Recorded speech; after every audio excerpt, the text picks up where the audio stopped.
It's a real American Brian, and I'm back, and we're doing some more Slab and Tell. So that means Johnny's going to be with us talking about some graded comic books and the stories behind them. So stick around. Yo, Joe. Talking comics, here's your host. It's a real American Brian. Dun, dun, dun, dun. Real American Zero over here. Yes. Got our first official sponsor, Johnny's back, and he's talking about some comics with us. Hey, Brian, why don't you drop the zero and get with the hero? That's what I'm thinking. Real American hero. Thanks for having me back. By the way, where can someone get a shirt like this? Excellent. I'm glad you brought that up. There'll be a link in the description down below to the Redbubble site where you can get some cool stickers and shirts of different kinds to support the channel. If they get it, can it do this? Absolutely. Because, every little sticker you buy, I get a few pennies, and it helps pay for this cool StreamYard that I'm paying for every month now. Wait, you're getting paid? Yeah, a little bit. Not much, but... All right, well, I hope you don't change as a person. I don't think that's going to happen. Okay, let's hope not. But thanks for having me on. I don't even keep count anymore because I am, I'm trying to get more appearances than Bear on. And, you guys got the manga fetish. I get that. And I'm just trying to make sure I get, I hit 50 episodes before he does. That's all. I don't think that's going to be an issue. I think you've got a pretty big head start. That's fine. I'm just making sure. He's got the international coverage, but I'm more kind of, real American over here. So. But yeah, thanks for having me on. I love doing the Slab and Tell segments because it allows me to take a slab and tell a story about it. Because why would you bother or pay to get a comic graded and slab? It's not cheap and it's not easy unless there was a reason. You don't do it for just randomly, right? You shouldn't. I guess some people might just for potential investment purposes. But in my opinion, that just takes all the fun out of it. It should be something special to you. Yeah. Which it's an emotional investment. Yeah, for sure. Yeah. See, it's still an investment. Which always makes it a little scary when you send it off and it's out of your hands for a long time. And yeah, or when it just comes back with a random signature on there. Who knows? Pretty scary. Do you have any graded comics in limbo right now or no? I do. Some are coming back very soon. I actually have 2 different signature series that should be coming back. I think I'm expecting one tomorrow, very soon. And then I have 5 or 6 from EGS that are. These are CGC signature series?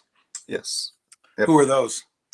One's Tom DeFalco, and then the other one is Frank Miller and Klaus Janson. Wow. Dual signature. Pretty cool. Man, you're just blowing that YouTube money like it's nothing.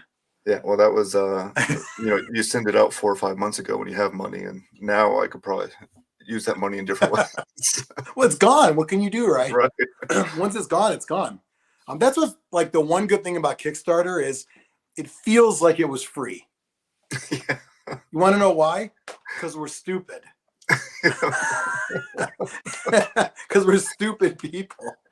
It's like, you're getting excited about a tax refund. We lent the government money for no interest, but we're excited about that. I know I am, although I got like $300. And it went like this. Didn't even get to buy anything cool with it. It went to bills. Come on. But thanks for having me on. Doing a Slab and Tell today. I got 2 of them right here. Let's talk about first one ever for me. This 3 Jokers was my first ever slab. Before I became a collector in this, I probably told you, Brian, I'm never getting into this.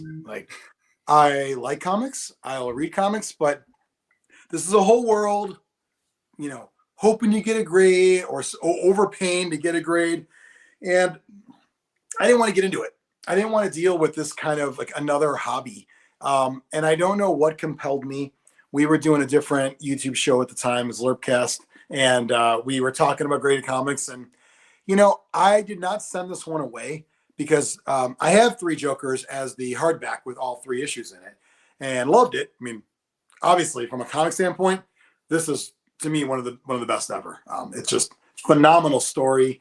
and it really is a. I think we may have covered it in previous. Oh, there it is. And it is completes other stories, and so it stands on its own, but it also kind of acts as a sequel as well. So the reason why I always loved Three Jokers was at the time I reread it, I also I think I picked up a new version of it, like a hardcover version, and then I bought a couple figures, and then I said, I started looking, and then it popped up on eBay, and I said, if I'm gonna get one, like, he gonna do one. I'm like, he gonna do one.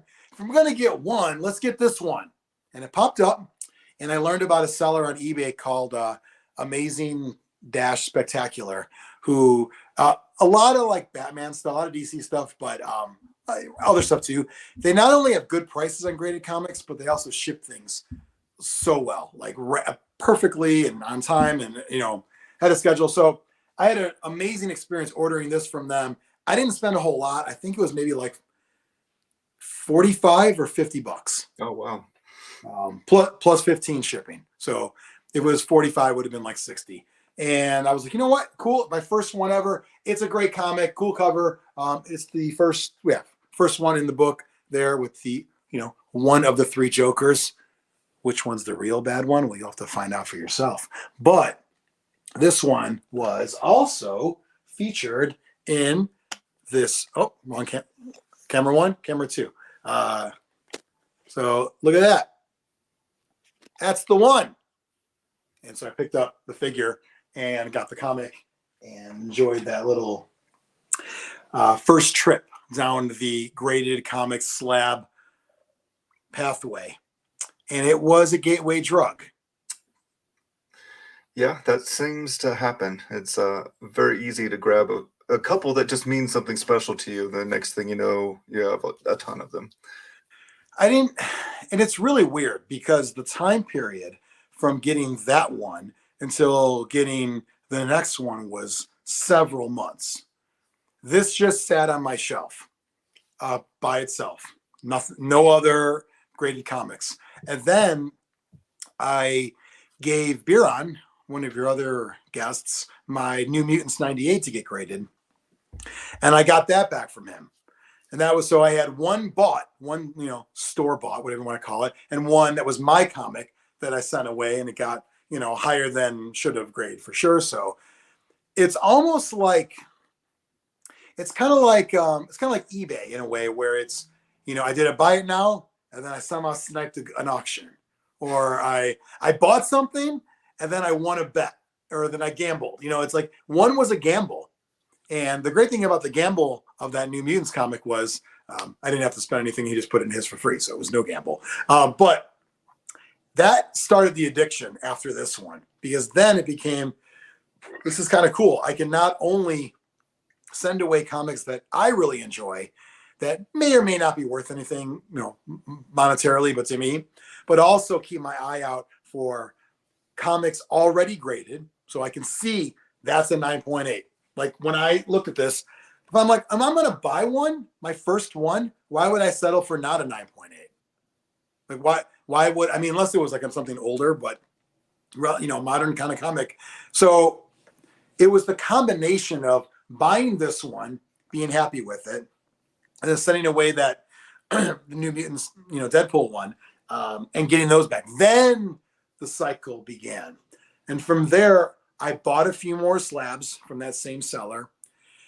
Some really cool Lee Bermejo Batman covers that I loved, which, by the way, do I have it over here? No, it may not be. Oh, well. I had a really cool art book, a bunch of great covers from Lee Bermejo. But so it was I bought some from that same seller. I'm like, okay, this is cool. I got those. Then I jumped all the way in, and I got a membership to CGC. And I immediately did my first batch. And it was like 6 or 7 in there. And boy, does that eat up that credit fast.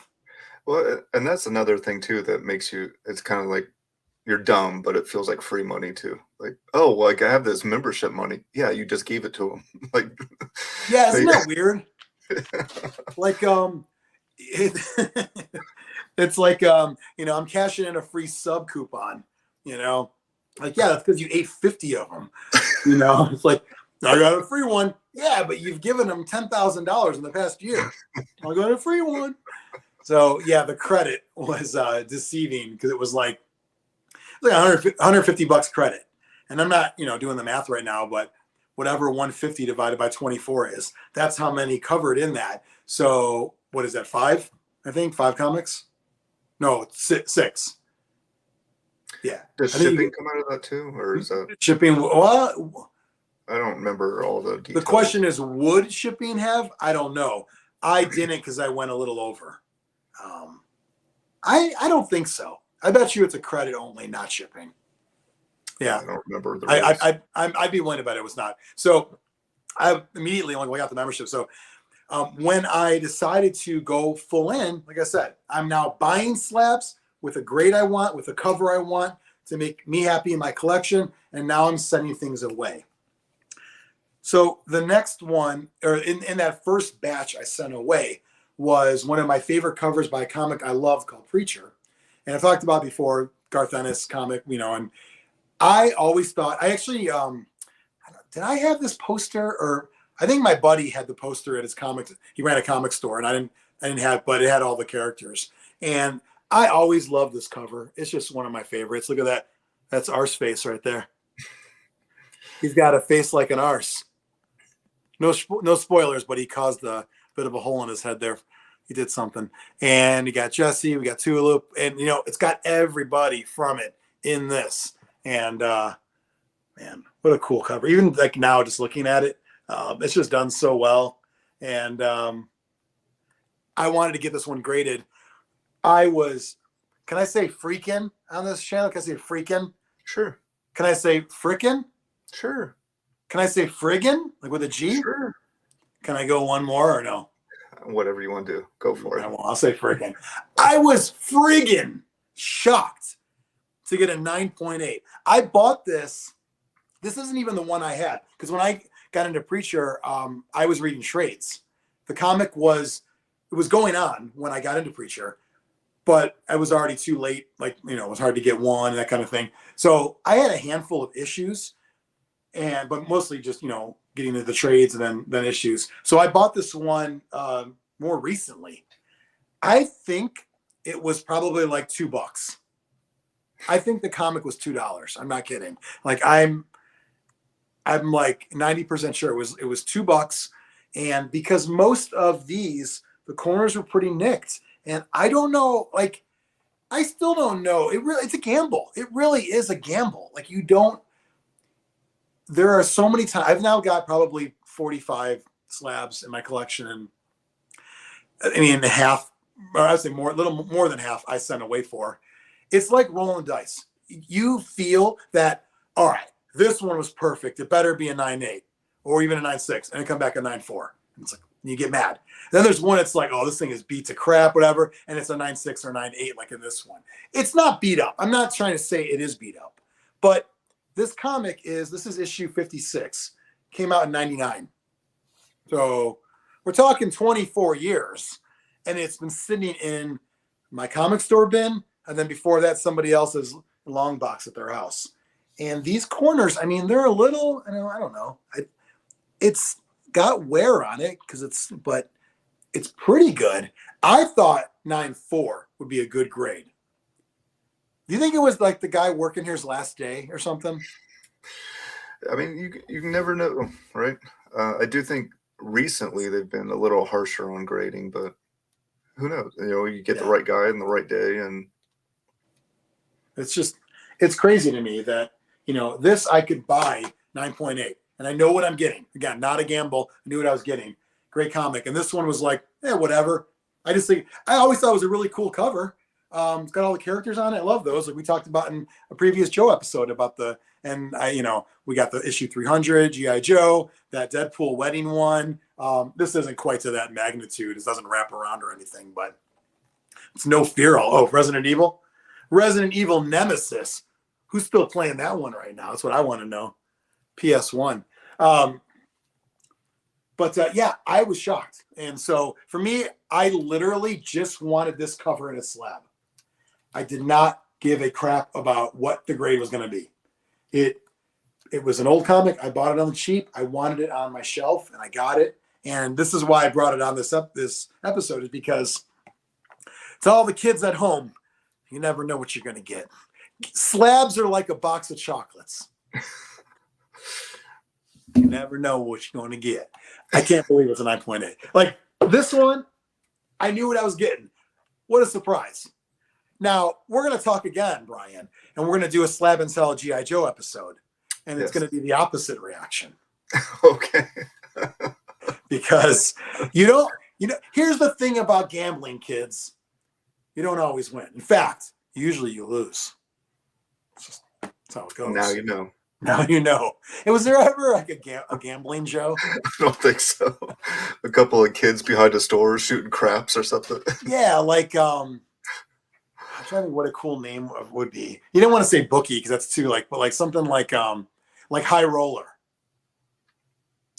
I mean, you could have Snake Eyes come in, right? Oh, right. But he wouldn't be able to talk. So you just show the dice come up Snake Eyes and he would be there. Well, boxcars? Snake Eyes Nemesis? Sure. That'd be kind of cool. Hey, maybe in the new version of G.I. Joe, we'll get boxcars. So anyway, I love doing these segments. It allows me to talk about comics I enjoy and why I enjoy them. Well, I mean, I didn't really get into the comics, but come on, Joker, Batman's great. Preacher, awesome series. Not for the kids, not for the faint of heart, but unlike anything you've ever heard of before. Great comics. That's why I got them slabbed. But then kind of that grade and the story that goes with it, like in our other episodes, there's stories that go with all this stuff. And that's great content that you can monetize, Brian. And now you know. And knowing is half the battle. I thought it was half the Brian. Oh, sure. That too. Is this episode sponsored by JONNY? I believe so. Sure. All right. Well, thanks for being on again. This is a lot of fun, and I really enjoy these, and I'm glad that you keep coming back to do more. And I look forward to the next thing you bring for Slab and Tell. I'm going to slab, and I'm going to tell. Can't tell you what order, though. Could be one of these. Little switcheroo. All right. Thanks. You've been watching a Real American Brian production in association with the letters G, I, and JOE.